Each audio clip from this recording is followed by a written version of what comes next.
पानी पानी भारत भारत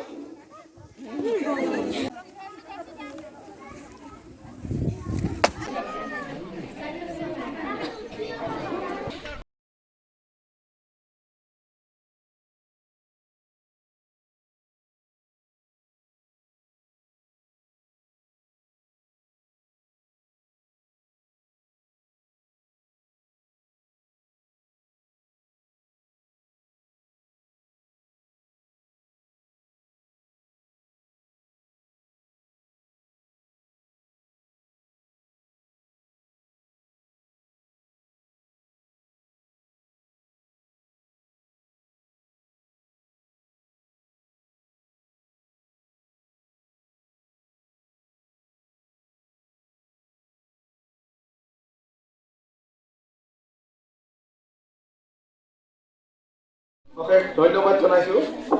এনেকুৱা অনুষ্ঠানে শিশুসকলৰ মানসিক বিকাশৰ কাৰণে যি উৎকৰ্ষ সাধন কৰে নুই কৰিব পৰা নাই। গতিকে আজি যিখিনি ছাত্ৰ ছাত্ৰীয়ে ইয়াতে উপস্থিত আছে তেওঁলোকৰ প্ৰতিভাখিনি আমি দেখিলোঁ। ৰাতিপুৱাৰ পৰা তেওঁলোকে বিভিন্ন ধৰণৰ খেল খেলিলে,